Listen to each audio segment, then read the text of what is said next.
నమస్కారం అండి. శ్రీ గురుదేవదత్త. ఓం గ్రామ దత్తాత్రేయాయ నమః. ఈరోజు మనము గురవార్పేటలో ఉన్నటువంటి నర్సప్పబాయి దర్శనానికి వచ్చామన్నమాట. గురవార్పేటలో ఉన్నారు స్వామివారు వచ్చారన్నమాట. స్థల పురాణం ప్రకారంగా మనం చూసుకున్నట్లయితే స్వామివారు గాణిగాపురం నుంచి శ్రీశైలంకి వెళ్ళేటువంటి దారిలో ఒక కొన్ని గడియలు మాత్రమే ఇక్కడ నివాసం ఉండి అనుష్ఠానం చేసుకుని వెళ్ళారు అని స్థల పురాణం చెప్తుంది అనమాట. చాలా మహిమాన్వితమైనటువంటి స్థలం ఇది. ఇక్కడ నర్సప్ప బాయి అనడానికి గల కారణము, ఇక్కడ ఒక పెద్ద బావి ఉందండి, అది కూడా చూపిస్తాను. కింద స్వామివారి పాదుకలు ఉన్నాయి, చాలా మహిమ కలవి. ఇక్కడ కూడా మనకు గాలి సోకినా ధూళి సోకినా ఏదైనా ఏమంటారు చేతబడులు అవి ఇవి అంటారు కదండి, బ్లాక్ మ్యాజిక్స్ అవన్నీ కూడా ఇక్కడ మనము బావిలోని నీటిని చల్లుకుంటే చాలు అన్నీ కూడా దూరం అయిపోతాయి. స్వామివారి లీలలు చాలా అమోఘము. ఇక్కడి వాళ్ళు చాలా నిష్ఠతో వచ్చి పూజించుకుంటారన్నమాట. రండి దర్శనం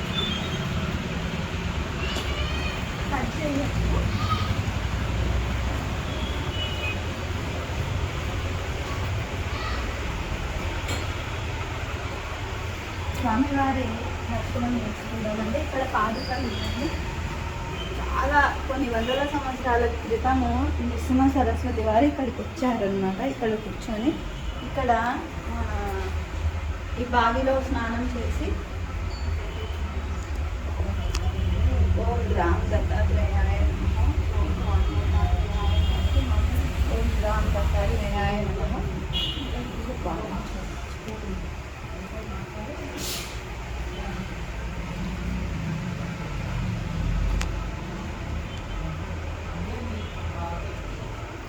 ఇది బావి అండి, నర్సప్ప బావి.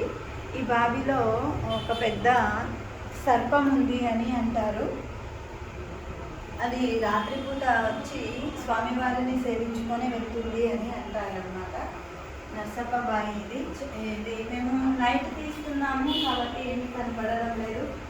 నెక్స్ట్ టైం మేము ఇంకొకసారి వీడియో చేసినప్పుడు దాన్ని మనము వెలుగులో తీస్తాము. చాలా మహిమాన్వితమైనటువంటి స్థలం అండి ఈ స్థలము. స్వామివారు అనుష్ఠానం చేస్తున్నారు అంటేనే మనం ఊహించుకోవచ్చు. అంతటి దైవస్వరూపులు దత్తాత్రేయ స్వామి వారే నరసింహస్వామి అవతారంలో జన్మించారు. అతను ఇక్కడికి వచ్చి మన అదృష్టం, కర్నూలు వాసులు చేసుకున్నటువంటి చాలా పుణ్యమైనటువంటి స్థలం ఇది. చాలామందికి తెలియదు ఈ స్థలం గురించి. కాబట్టి మీరు కూడా ఈసారి వచ్చినప్పుడు ఈ స్థలాన్ని దర్శించుకొని ఇక్కడ స్వామివారి ఆశీస్సులు పొందగలరని కోరుకుంటున్నాను. పైకి వెళ్దాం రండి.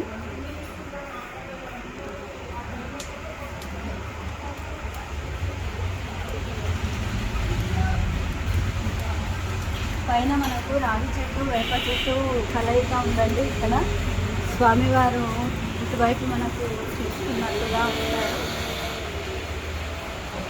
ఇక్కడ మనకు నాగశిల్పాలను స్థాపన చేయడం జరిగింది. నాగశిల్పాలకు శిల్పాల వల్ల చాలా అవినాభావ సంబంధం ఉంది. నాగలోకంలో కొంతకాలం అతను అక్కడికి వెళ్ళి వస్తూ ఉంటారన్నమాట. నిత్యము జరిగేటువంటి క్రియ అది. నాగలోకానికి వెళ్ళి అక్కడ అనుష్ఠానం చేసుకొని అక్కడ తపస్సు చేసుకొని వస్తూ ఉంటారన్నమాట శ్రీకాళహస్తి వల్లభులు. కాబట్టి ఇక్కడ మనకు నాగరాజులని స్థాపించడం జరుగుతుంది.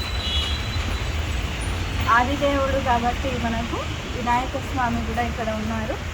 మనకు గోకర్ణం చూసుకుంటే కనుక శ్రీపాద శ్రీవల్లభులు గోకర్ణంలో కూడా ఉన్నారు. దత్తాత్రేయ స్వామి అవతారంలో ఉన్నారన్నమాట. ఇది రావి చెట్టు, వేప చెట్టు అన్నమాట.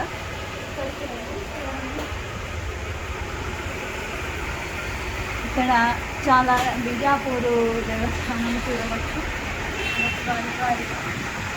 శ్రీశైలంకి, నృసింహ సరస్వతికి, శ్రీపాద వల్లభులకి చాలా అవినాభావ సంబంధం ఉందండి.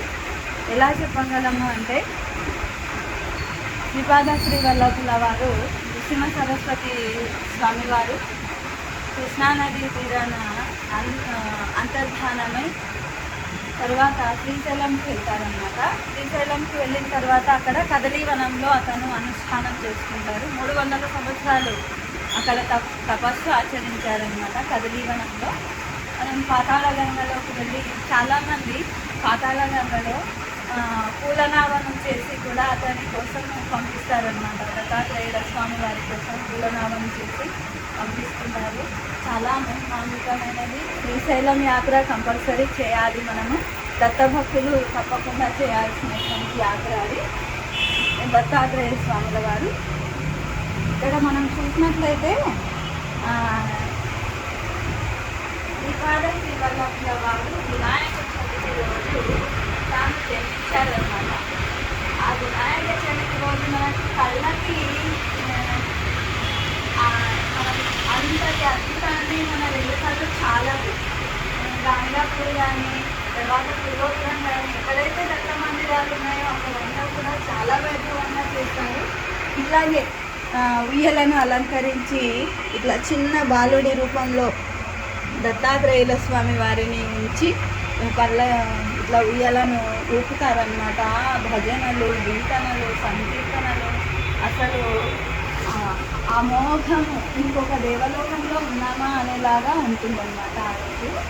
కాబట్టి తప్పకుండా మీరు కూడా వినాయక చవితి రోజు మనం ఏమనుకుంటామంటే మన ఇంట్లో దేవుడిని పెట్టుకున్నాం కదా వినాయకుడిని, ఇంకెక్కడికి వెళ్ళాలి అనుకుంటారు. కానీ వినాయకుడే కాదండి, 30 దేవతలందరూ కూడా వినాయక చవితి రోజు దత్త మందిరాలలో ఉంటారు అన్నమాట. ఎంతమంది 30 దేవతలు ఉన్నారో వాళ్ళందరూ ఈయనకు జోలపాటలు పాడి ఉయ్యాలు పెట్టడానికి వస్తారు. కాబట్టి చాలా మహిమాన్వితమైనటువంటి రోజు వినాయక చవితి రోజు. తప్పకుండా గాంగాపూర్ కానీ, పూర్వపురం కానీ, మామూలు కానీ ఇలా చాలా ప్రాంతాలు ఉన్నాయి, ప్రదేశాలు ఉన్నాయి. దర్శించండి. ఓం రామ్ దత్తాత్రేయాయ నమః.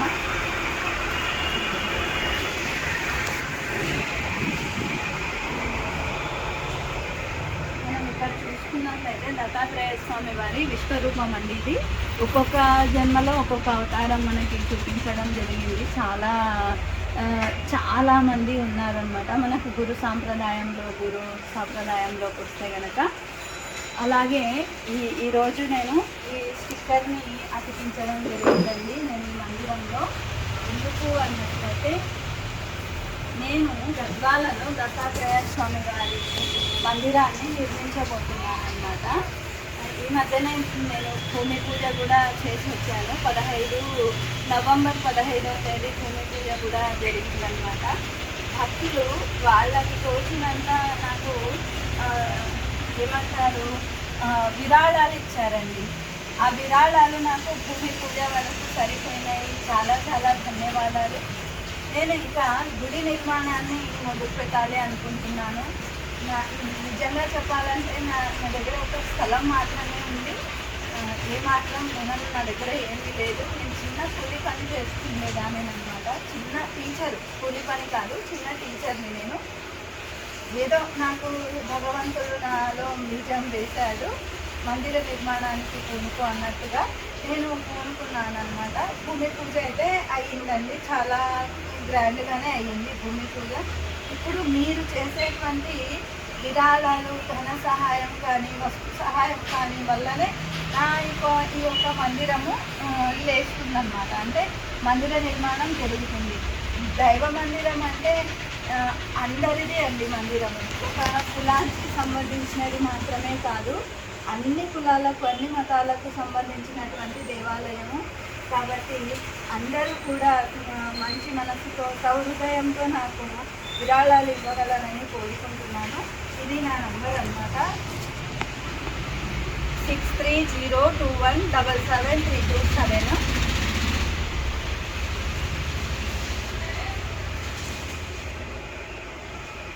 గద్వాలలో అండి. గద్వాలలో ఎక్కడ అన్నట్లయితే రాయచూర్ రోడ్డు మీదనే అండి పాండురంగ దేవాలయం ఉంది. మనము కృష్ణారెడ్డి మంగళ లైన్ అన్నమాట. పాండురంగ దేవాలయం పక్కననే అండి స్థలము, రోడ్డు మీదనే ఉంటుంది రాయచూర్ రోడ్డుకి. రోడ్డు పైననే ఉంటుంది గద్వాల్ అనమాట. ఇది ఇంటి అడ్రస్ అనమాట. అది 3327 వేదనగర్. ఆ నగర్ పేరు వేదనగర్ అనమాట.